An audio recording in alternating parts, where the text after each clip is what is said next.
Indonesia Emas 2045 akan tercipta beberapa tahun lagi. Sebuah bangsa dan masyarakat yang cerdas yang siap untuk bersaing secara global. Namun, apakah hal tersebut akan berhasil? Indonesia Emas 2045 akan tercipta salah satunya dengan cara literasi. Literasi sangatlah penting bagi kita semua, dari Sabang sampai Merauke, beribu pulau dan masyarakat Indonesia yang harus bisa menguasai tentang literasi. Dari literasi akan mengeluarkan ide-ide kreatif, dan disinilah investasi masa depan bangsa akan dibentuk. Banyak orang berpikir bahwa literasi hanya tentang membaca buku dan menulis. Namun sebenarnya literasi juga mencakup keterampilan berbahasa, berpikir kritis, dan berkomunikasi secara efektif. Salah satu tempat yang dapat meningkatkan kemampuan literasi adalah perpustakaan.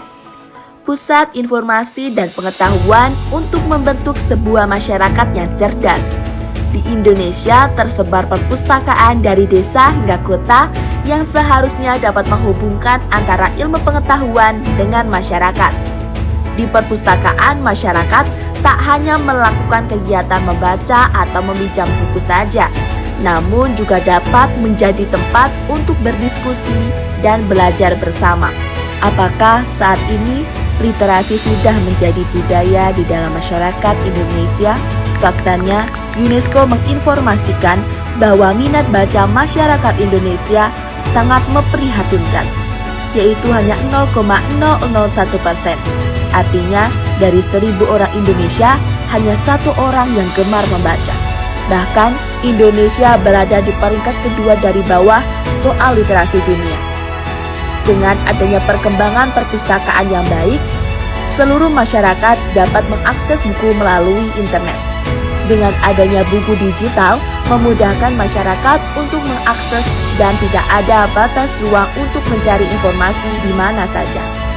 Dan juga memberikan program-program literasi yang dapat dilakukan dari usia anak-anak hingga dewasa. Hal ini menjadi salah satu upaya untuk meningkatkan literasi dan menciptakan budaya baca di masyarakat Indonesia.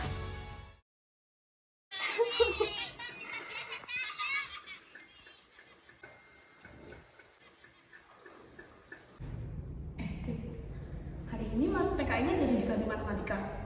Emang iya? Iya tahu. Semalam guru udah bilang kok di grupnya. Kok iya? Tapi aku nggak bawa buku matematika, terus gimana? Mama semalam nggak baca aku.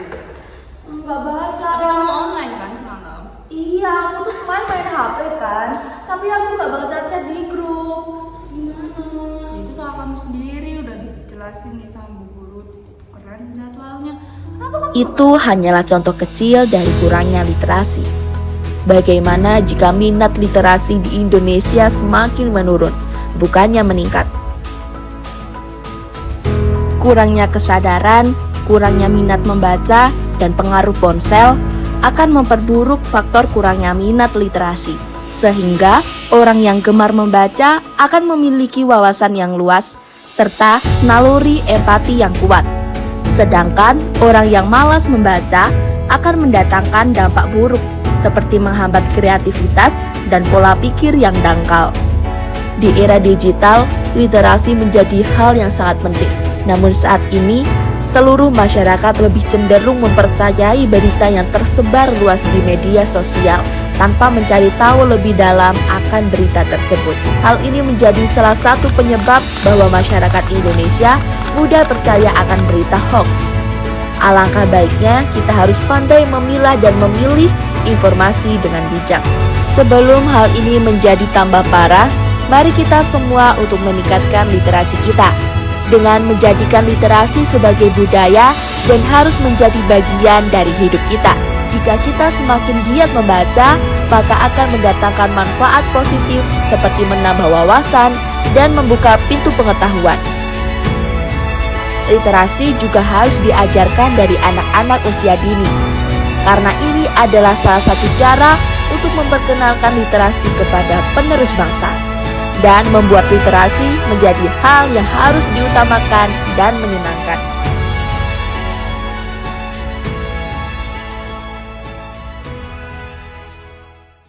Mari ciptakan budaya literasi dan Indonesia Emas 2045. Salam sejahtera.